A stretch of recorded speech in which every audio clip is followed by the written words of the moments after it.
going on, Auburn fans out there? Once again, it's Kennard Vernon Stewart here for the podcast.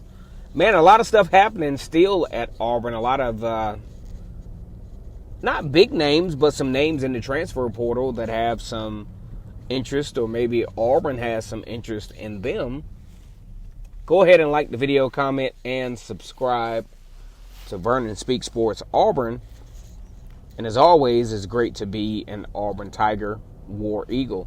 Just like in any portion of the regular season, now that the NCAA has added the transfer portal into the trajectory of how to attain athletes that are estranged from the teams they're with, of course, if you are a university, you can either be the victim or you could be the beneficiary, or you can actually be both. Auburn actually has lost a lot of guys to the transfer portal. Some may actually come back. Who knows? But it is what it is. That's the nature of the game because, the transfer portal, in my opinion, is actually beneficial because if you look at Alabama, for example, Alabama kind of hoards all of the talent. A lot of folks are like, man, Alabama keeps winning these national championships. Alabama keeps doing this and that. But if you look at it, Alabama is set up to be successful every single year, no matter what, because of the way that they recruit. Now, if Alabama had to be held to a different kind of standard, kind of like the NFL, to where the team that performs the worst gets the top pick of the draft, then maybe we could see a little bit more parity in football. But the way Alabama and NCAA, the way this thing is set up, Alabama can have any top recruit, as far as 5-star recruit, high-end 4-star, high-end 3-star, no matter what it is, they can come to Alabama and Alabama can accept them with no level of impunity. It's not a knock to Alabama, but Nick Saban has learned the system. Nick Saban was actually in the NFL. He was a former head coach in the NFL. Didn't have that as much success. Okay, cool. He comes to the college ranks, and I don't care what you all say. Nick Saban learned a whole lot game-wise while he was in the NFL. And some of what he learned is, unlike the NFL, in NCAA, I can create a total monopoly. And that is what he has done. Because there's no restriction on his recruiting. In the NFL, it's restrictions. It's restrictions. You gotta, you got these 2nd, 3rd, 4th round picks, 5th round picks. Nah, man, with Alabama or any other college football team, you can get your whole team in one class.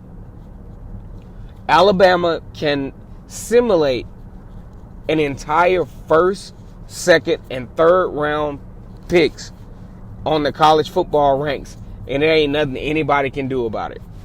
So when you think about the fact that Alabama has won all of these national championships, Nick Saban actually has won 33% of all of Alabama's national championships since 2009, I think.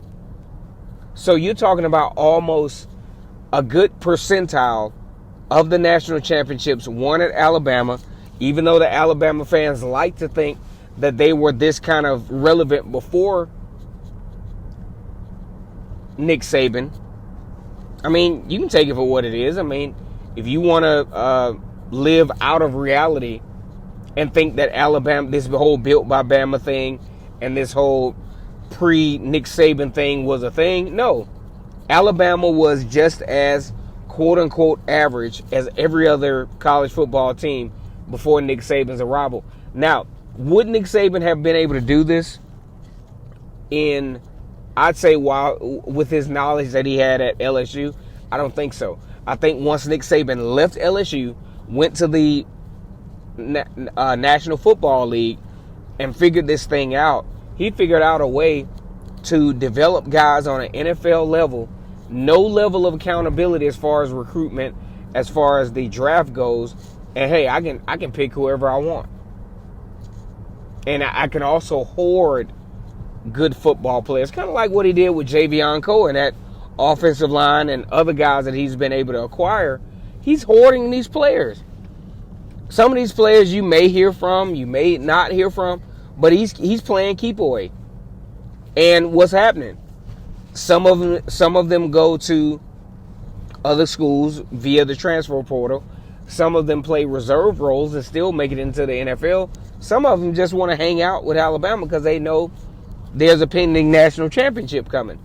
That's neither the point here nor there, but I just want to let all the Auburn fans know what's happening at Alabama. So as we talk about what's going on at Auburn now, Auburn is in a situation to where the quarterback position is in jeopardy as far as depth goes, and also the running back position is in jeopardy. Court Sandberg, rightfully so, decides to hit the transfer portal. I think he's pretty talented, and I think he pretty much knows that his talent, and as far as his age, he's almost like 30 years old, is being wasted at Auburn, so he decides to hit the transfer portal. Also, Auburn is in the mix of needing definitely to find at least, in my opinion, at least 2 running backs, because DJ Williams leaves, Mark Anthony Richards leaves, and now you have a Power 5 football team that has aspirations to compete, in the SEC West and potentially find themselves maybe in the SEC championship game. Not going to do it with 2 scholarship running backs. So now Auburn is looking into that part of the transfer portal, and it's really interesting to see who Auburn will be able to attain. But as it stands now, Auburn is really looking into the transfer portal and looking into a situation to where they could be reaching out to Oregon even. It's not Oregon, but Buffalo. And Buffalo has a running back that could potentially be interested in Auburn, and we will see how that transpires. Had a pretty good outing this year, and like I said before, we just got to see how this thing turns out. Hang on just a second.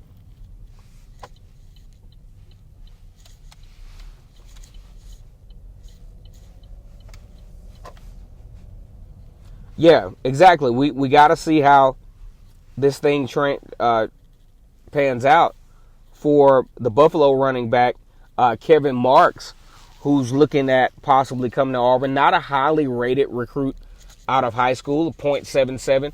But when you come to college and then you upgrade your level of play, then you start to get, hey, this guy might be pretty good for us. But at this point, Auburn actually needs some depth at the running back position. 2 running backs definitely not going to do. And we're going to look at where this quarterback thing pans out for Auburn, because the quarterback room is starting to get a little slim too. And Auburn is starting to add some coordinators to the program. We're going to talk about that a little bit later on. Once again, it's Kennard Vernon Stewart here for the podcast, Talking Auburn Football. Go ahead and like the video, comment, and subscribe. And as always, it's great to be an Auburn Tiger, War Eagle.